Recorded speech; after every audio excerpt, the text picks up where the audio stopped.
Hello दोस्तों, मैं आर्यन गुप्ता स्वागत करता हूं आपका इस वीडियो में, जिसमें आज हम लोग पढ़ने वाले हैं क्लास 12 फिजिक्स में आगे के डेरिवेशन। लास्ट वीडियो में हम लोगों ने कुमार मित्तल की बुक से 40 नंबर तक के क्वेश्चन को, न्यूमेरिकल्स को सॉल्व कर लिया था।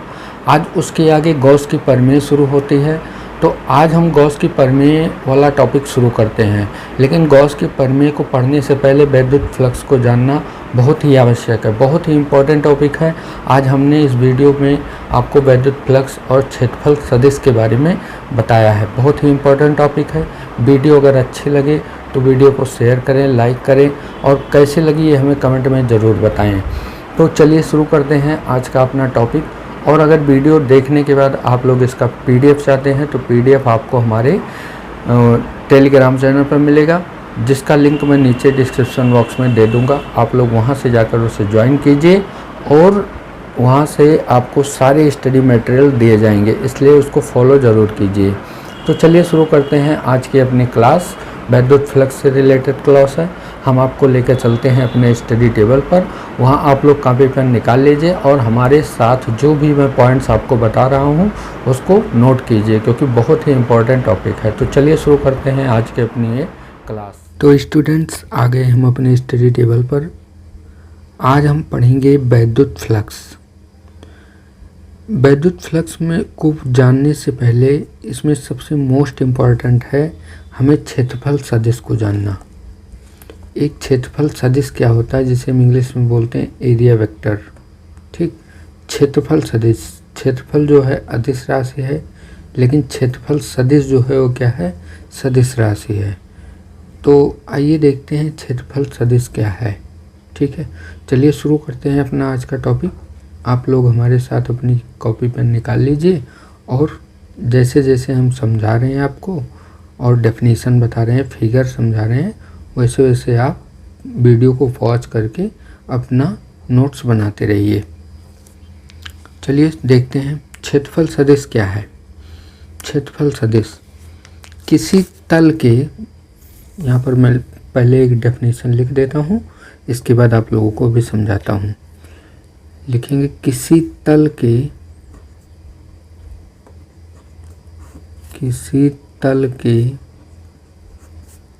क्षेत्रफल, किसी तल के क्षेत्रफल के लंबवत, क्षेत्रफल के लंबवत खींचा गया वेक्टर, लंबवत क्षेत्रफल के लंबवत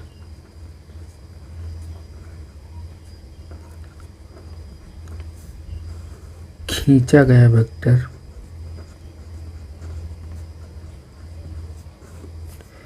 खींचा गया वेक्टर। वेक्टर को हम लोग हिंदी में कहते हैं सदिश। वेक्टर, या आप लोग लिख लीजिए सदिश। खींचा गया वेक्टर क्षेत्रफल सदिश कहलाता है। क्षेत्रफल सदिश कहलाता है।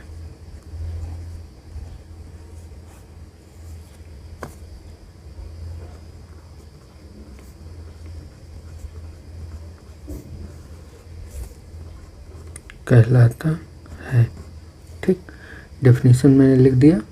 क्या है, किसी तल के क्षेत्रफल के लंबवत खींचा गया वेक्टर या सदिश क्षेत्रफल सदिश कहलाता है। ठीक है, इसको मैं आपको एक फिगर के माध्यम से समझाता हूँ। फिगर अगर आप लोग ध्यान से देखेंगे तब ये आपको ये चीज़ क्लियर हो जाएगा। चलिए देखिए, जैसे मान लीजिए हम यहाँ पर कोई तल बना लें, एक तल बना लेते हैं। तल का मतलब कोई समतल आकृति बना लेते हैं ऐसे। ये एक समतल आकृति हो गई। अब ये समतल आकृति हो गई तो इसका एरिया वेक्टर क्या होगा। हमने डेफिनेशन क्या लिखवाई है, किसी तल के क्षेत्रफल के लंबवत। तो ये तल है, इसका क्षेत्रफल हम मान लेते हैं क्या होगा, ए होगा। इसका क्षेत्रफल, इस तल का क्षेत्रफल क्या मान लिए, ए होगा। ये तल ऐसे आपका रखा गया है, ठीक है। तो इस तल के लंबवत जो होगा सदिश, अगर इस तल के लंबवत हम एक सदिश, अब ये तल ऐसे रखा गया है, इसके लंबवत सदिश अगर हम खींचे तो ये होगा इसके लंबवत सदिश। इसके लंबवत में एक वेक्टर खींच दे, वही क्या हो जाएगा, लंबवत सदिश हो जाएगा। इसी को हम लोग कहते हैं क्षेत्रफल सदिश। जो भी क्षेत्रफल रहेगा उसके ऊपर हम लोग वेक्टर लगा देंगे तो ये क्या बन जाएगा, क्षेत्रफल सदिश बन जाएगा, ठीक है। ऐसे एक तल और बना लेते हैं। जैसे देखिए यहाँ पर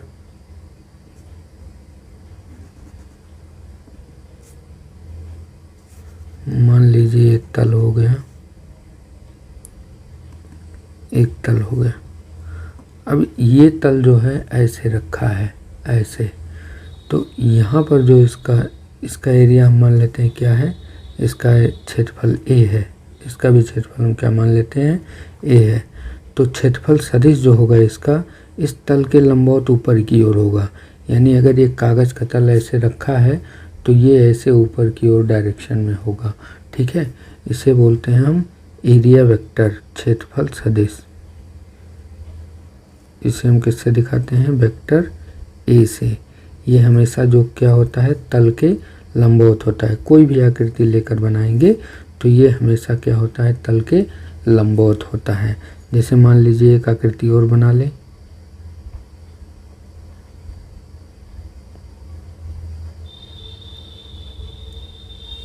जैसे मान लीजिए हमने सर्कल बना लिया। अब ये जो सर्कल है समझ लीजिए ऐसे रखा है, ऐसे ऐसे ऐसे राउंड करेगा, ऐसे ऐसे, ठीक, लंबवत रखा है। इसका एरिया भी हम क्या मान लेते हैं, मान लेते हैं एरिया क्या है, ए है। तो इसका तल कैसे होगा, सामने की ओर। इसका तल कैसे होगा, सामने की ओर। और ये क्षेत्रफल है इसका, इसके लंबवत होगा। ये क्षेत्रफल है, इसके लंबवत होगा। ये क्षेत्रफल है, इसके लंबवत होगा। यहाँ पर ये क्षेत्रफल है, इसके लंबवत होगा। आई बात समझ में। तो जैसे ये क्या है, इसका क्षेत्रफल ए है, तो इधर की ओर इसके लंबवत ये क्या होगा, वेक्टर ए होगा, जिसे बोलते हैं क्षेत्रफल सदिश, ठीक है। अब आप लोगों के दिमाग में एक क्वेश्चन आ रहा होगा कि क्या ये ऊपर की ओर हो सकता है, क्योंकि ऊपर की ओर लंबवत है, नीचे की ओर भी लंबवत होगा, तो क्या नीचे की ओर हो सकता है, बिल्कुल हाँ। इसे हम बोलते हैं 2D फिगर। इसे क्या बोलते हैं, 2D फिगर बोला जाता है। यानी केवल एक्स वाई अक्षों का, जिसमें एक्स और वाई अक्ष को लेकर जो फिगर बनाया जाता है उसे क्या बोला जाता है, 2D फिगर।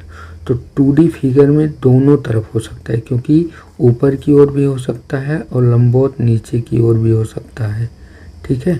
इसके लंबवत नीचे की ओर भी हो सकता है, तो इसे इसकी ओर भी हम दिखा सकते हैं वेक्टर ए। ऐसे ये लंबवत इधर की ओर है, तो इसके पीछे भी इधर भी क्या हो सकता है, लंबवत हो सकता है, वेक्टर ए, ठीक। ऐसे यहाँ पर अगर ये इधर आगे की ओर है तो इधर ये इसके जस्ट पीछे भी हो सकता है, ऐसे इधर की दिशा में। बस यही है, इसकी डायरेक्शन विपरीत हो जाएगी इसके डायरेक्शन के। क्षेत्रफल सदिश जो होता है हमेशा तल के लंबवत सामने की ओर होता है। जैसे ये तल है तो तल के लंबवत ऐसे सामने की ओर होगा क्षेत्रफल सदिश। ये आपका क्या है, क्षेत्रफल है, ऐसे है, और इसके लंबवत सदिश जो होगा ऐसे होगा। आई बात समझ में। तो ये है हमारा क्षेत्रफल सदिश। अब डेफिनेशन से एक बार फिर देख लीजिए आप लोग। डेफिनेशन में एक बार पढ़ता हूँ। कह रहा है किसी तल के क्षेत्रफल के लंबवत खींचा गया वेक्टर सदिश क्षेत्रफल सदिश कहलाता है, ठीक है। ये तल है, तल के लंबवत खींचा गया वेक्टर, ये वेक्टर ए जो है ये क्या कहलाएगा, क्षेत्रफल सदिश कहलाएगा। ऐसे यहाँ पर ये तल है, इसके लंबवत चाहे ऊपर की ओर ले लीजिए चाहे नीचे की ओर ले लीजिए, दोनों ओर इसको हम खींच सकते हैं। 2D फिगर में दोनों ओर खींचा जा सकता है, ठीक है ना। तो उसे बोलते हैं क्षेत्रफल सदिश, ठीक। अब आइए देखते हैं इसके बारे में कुछ इम्पोर्टेंट पॉइंट जान लेते हैं कि क्षेत्रफल सदिश के बारे में और कुछ इम्पोर्टेंट पॉइंट क्या है। चलिए इसके कुछ नोट पॉइंट्स के बारे में जानते हैं। पहला नोट पॉइंट देखिए क्या होता है, ठीक है। पहला नोट पॉइंट इसके बारे में है कि ये जो होता है क्षेत्रफल सदिश, ये सदैव तल के लंबवत होता है, ठीक है। तो पहला पॉइंट हम यही लिखेंगे कि यह सदैव तल के लंबवत होता है। तो यहाँ पर लिखेंगे यह सदैव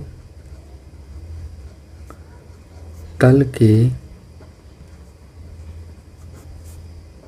के लंबवत होता है।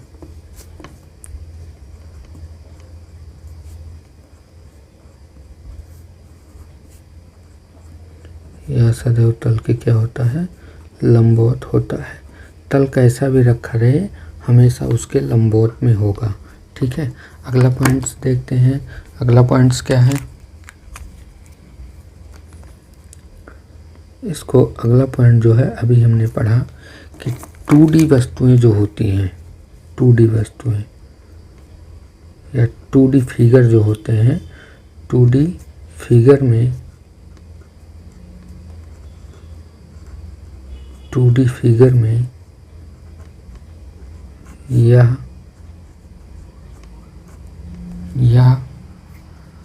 दोनों दिशाओं में प्रदर्शित किया जा सकता है। यह दोनों दिशाओं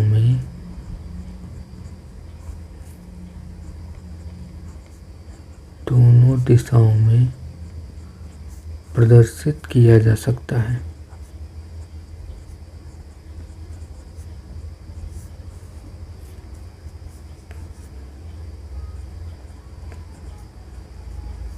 किया जा सकता है।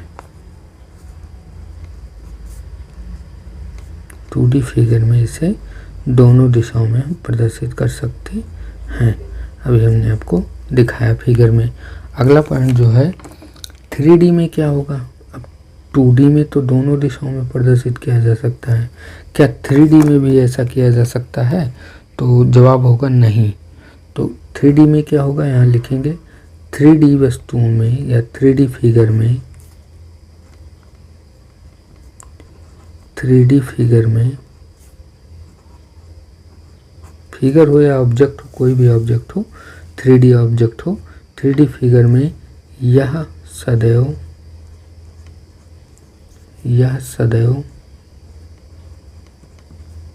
बाहर की ओर मान्य होता है। यह सदैव बाहर की ओर मान्य होता है।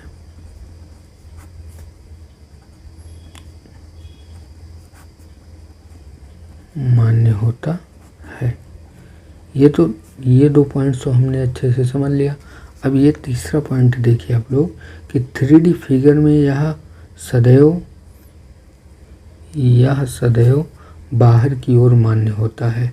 तो ये कैसे है? इसको हम एक फिगर बनाते हैं तब आपको समझाते हैं। ठीक है कि 3D फिगर में कैसे बाहर की ओर मान्य है। यहाँ पर देखिए आप लोग, एक हम यहाँ पे बनाते हैं 2D फिगर। ठीक है, 3D फिगर बनाते हैं। 3D फिगर में आप चाहे घन ले लीजिए या घनाभ ले लीजिए, कुछ भी ले लीजिए। हम यहाँ पर घन ले लेते हैं, एक घन बना लेते हैं। घन कर लीजिए। आपके घरों में जैसे टीने का डिब्बा होता है, ठीक है, टीने का डिब्बा हो गया या चावल दाल रखने वाला डिब्बा हो गया, उसमें एक घन की आकृति होती है, घन या घनाभ की आकृति होती है। तो इसको हम लोग कैसा फिगर बोलते हैं? 3D फिगर बोला जाता है। कैसा फिगर बोला जाता है? 3D फिगर बोला जाता है। ये आकृति बन गई। अब 3D फिगर में इसकी दिशा सदैव बाहर की ओर होती है। अगर हम यहाँ पर इस तल की बात करें अगर यहाँ पर हम इस तल की बात करें केवल इस, तो ये वाला तल जो है ऊपर की ओर है। ठीक है, ये तल जो है इसमें इस डिब्बे में ऊपर की ओर है। तो इसकी दिशा जो होगी इसके वेक्टर की, वो हमेशा बाहर की ओर होगी। ठीक है, इसके नीचे भी अंदर की ओर भी हो सकती है, लेकिन अभी हमने बताया कि 3D, ये क्या है? 3D फिगर है। और 3D फिगर में क्षेत्रफल सदिश जो है वो बाहर की ओर मान्य, अंदर की ओर मान्य नहीं है, बाहर की ओर ही मान्य है। तो ये होगा आपका वेक्टर ए। अगर इधर वाले क्षेत्र की बात करें हम, तो इधर वाले क्षेत्र का जो एरिया वेक्टर होगा यानी क्षेत्रफल सदिश जो होगा वो इधर की ओर होगा। इसको दिखाएंगे वेक्टर ए से। ठीक, ऐसे इधर वाला जो है, इधर वाला ये इधर की ओर मान्य होगा। ठीक, हमेशा तल के लंबवत बाहर की ओर होगा। 3D फिगर में तल के लंबवत बाहर की ओर होगा। ऐसे नीचे वाले की बात करें तो ये नीचे की ओर होगा वेक्टर ए। ठीक है, तो 3D फिगर में क्षेत्रफल सदिश जो है वो हमेशा तल के बाहर की ओर होता है, अंदर की ओर नहीं लिया जाएगा 3D फिगर में। जबकि 2D फिगर में हमने आपको अभी बताया कि 2D फिगर में ये दोनों दिशाओं में हो सकता है, जैसे इधर भी जा सकता है और इधर भी, यहाँ ऊपर भी नीचे भी, इधर भी लेफ्ट साइड राइट साइड दोनों तरफ हो सकता है। लेकिन ये बात केवल किस में है, 2D फिगर में, लेकिन 3D फिगर में ऐसा नहीं है। अगला पॉइंट्स है, यहाँ पर मैं लिख रहा हूँ, आप लोग देखिए कि क्षेत्रफल सदिश का परिमाण जो होता है, क्षेत्रफल सदिश का परिमाण, क्षेत्रफल सदिश का परिमाण, सदिश का परिमाण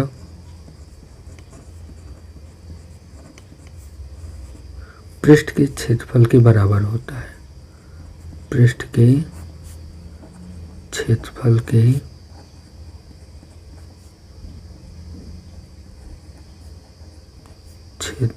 के बराबर होता है। ठीक, बराबर होता है।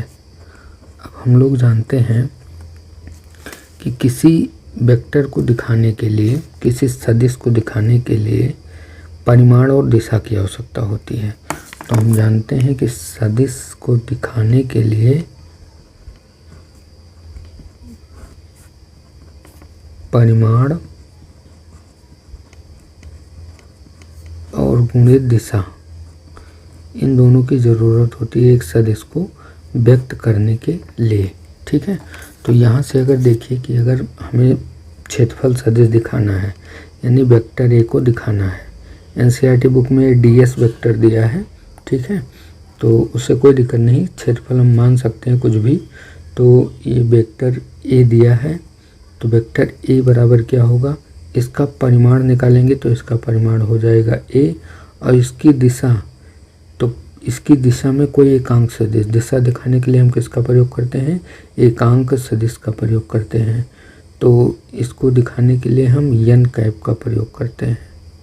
किसका प्रयोग करते हैं, एन कैप। तो वेक्टर ए बराबर ए इंटू एन कैप होगा। ये हो जाएगा इसका फॉर्मूला, लेकिन कोई फॉर्मूला नहीं है, एक प्रकार से क्षेत्रफल सदिश को रिप्रेजेंट करने का तरीका है। ठीक, समझ में आया है होगा बच्चों आप लोगों को। अगर समझ में आया है तो वीडियो को लाइक ज़रूर करें और कमेंट करें कि हाँ सर आपके पढ़ाने से समझ में आ रहा है, जिससे कम से कम हमें तो पता तो लगे कि हाँ बच्चों को हमारे पढ़ाने से समझ में आ रहा है। तो चलिए बढ़ते हैं आगे। अगला टॉपिक है हमारा वैद्युत फ्लक्स। वैद्युत फ्लक्स के बारे में